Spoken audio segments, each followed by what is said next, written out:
my age, I had to write notes about what I was going to talk about out in the field. When Dale called me the other day and asked me would I come, I said, yeah, what would you like for me to talk about? She said, well, how about older times, improvements that you've seen in the agency since I've been around. Well, when I started thinking about that, first thing I thought about was when Monroe County got the first two-way radio. Most of you weren't born at that time. It was in 1951. I can remember Daddy taking his car to the shop and having a two-way radio put in the car, and that was when we converted from telephones to radios in cars in 1951. So it hadn't been that long ago, except for some of you that are real young, that we came into the communication age in the law enforcement. When I went in office, there was no training for law enforcement officers. They issued you a gun and a badge. If you were lucky, if you weren't lucky, you had to buy your own gun. They usually furnished you a badge. Guns were 38s. That was about the biggest gun that you saw around at that time. Monroe County purchased the first automobile in 1966. Up until then, the sheriff and the deputy had to furnish their own cars, which wasn't too good for the sheriff or the deputies.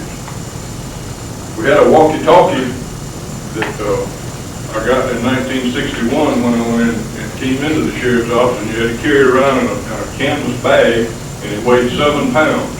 It had a long antenna on it. You had to screw the antenna on it when you wanted to use it, and take the antenna off of it when you didn't want it, when you weren't using it. Needless to say, when you were going to the liquor store, carrying 7 pounds around in your hand for 3 or 4 hours and going in 2 or 3 miles wasn't convenient at all. I can remember the first NCIC terminal that we got was 3 feet wide and about 7 feet long and 4 feet high. And it was a Burroughs adding machine almost was what it was. Great big thing. You all that run radar today would have appreciated the old electric timers.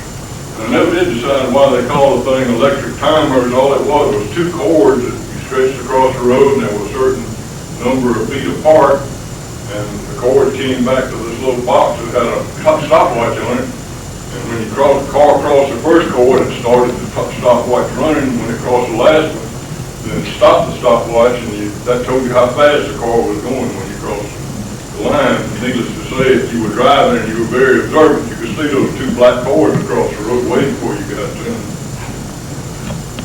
The average traffic cases in the county back in those days was 40 a month. We made 40 traffic cases a month. The state patrol had to come out of Griffin. It was easier for us to work a wreck than it was to stay up 2 or 3 hours waiting for them to drive down over 41 to the side to work wrecks.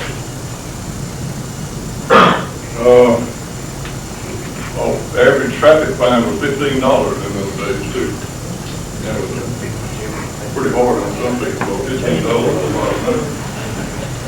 We had a GBI shared the whole franchise. You worked Monroe, Lamar, Butts, and Henry counties. Of course, Henry County being the largest, he stayed in Henry County most of the time. Most of you know Mr. Bray, he's still around. He was a fine GBI. A little funny story about the state patrol. They wore boots, big black boots, long boots, and it took them about 5 minutes to put each boot on. So they had curves down here. We call it fish pond curve. I'm not sure whether y'all still call it fish pond curve or not, but it's just north of Bolingbroke, between Bolingbroke and Smar. And one of the troopers had been down 2 or 3 times that night working wrecks. And just about the time he'd get back and get his boots off, they called him and tell him to come back and work another wreck. So it took him about another hour and a half to get back down here. Third call that night, one of the other troopers told me, said, Speedy was the trooper's name, said he was pulling on his boot. He snatched on the boot, tried to get the boot on, his feet had already swelled up because he'd been wearing them probably about 18 or 20 hours that day. Finally got that one on and started pulling the other one on. He said, fish pond curve.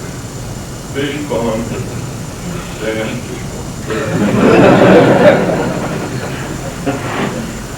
We had 2 revenue agents. And you all that can't relate to us, Monroe County wasn't the biggest alcohol producing county in the state, but we were next to it. Upton County was probably the largest. And we had to work a lot of illegal stills. We didn't get at least one still that week. We didn't think we'd done much. We had two revenue agents, Guy Vaughn and Jared Gregory, and we had a couple of federal ATF agents that came up and helped us. And I told three people through the years that if it had not been for those people, I didn't think we'd had any law enforcement in Monroe County. Didn't make any difference what happened. What time of day or night, you could call any one of them, and it all come help you. City police included.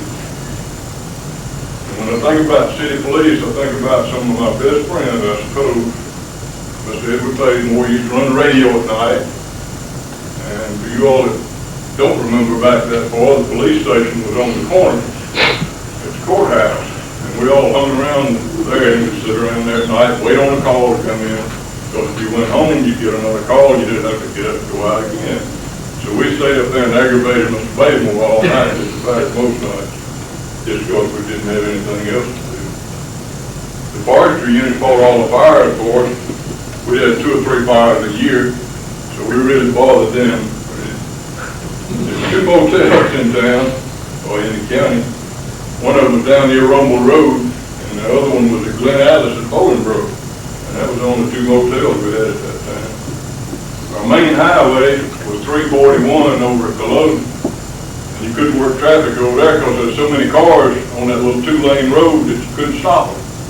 41, you couldn't work traffic on it because there wasn't any shoulders, so if you pulled somebody over, you had to stop on the pavement, so you couldn't work it. And 87, and that was where we worked, most of the traffic was on 87. Probably had 4 or 5 cars an hour coming down through there.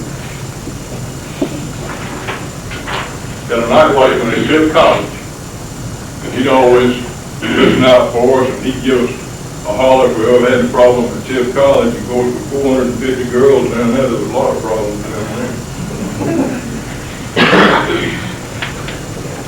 Going back to the city police department, they got a motorcycle one time years ago. Mr. Bademore had gotten older, and he wanted to try the motorcycle out. So Yankee Johnson and Asa Stewart were the 2 night policemen that were with him. So they helped him get it cranked and got Mr. Bademore straddled at it. Got him sitting on a motorcycle and pushed him and he got started. He went around the block about twice around the courthouse. And he wound up hitting one of the gas pumps in front of what was Acock Motor Company on the square at that time. So they had to do something about it, so they called Preacher Walker. Preacher was the city councilman at the time. The preacher told him on the telephone, he said, I don't want to hear it. I don't even want to hear anything about it. He hung the phone up and went back to sleep. Law enforcement in this county has been a lot of fun to me through my life, and I really enjoyed it, and I hope you all have. You can make law enforcement fun, or you can make it work. I think if you make it fun, you have a lot more to give to the community than if you try to make it work. Most people would rather enjoy their work than they have to make a job out of it. I think most of you all enjoy it. I've always thought you all do. I've enjoyed my association with all of you all. I think you're all professionals. And to me, that's what it's all about. I'd like to congratulate you 2 on y'all's awards today. That's part of law enforcement too. We were able at NSA to begin some awards when I went up there. This is some of the awards that we started at that time. And there were 2 recognized people that made a major contribution in the country. And both of you all have done that. And I'm proud of both of you. Thank you.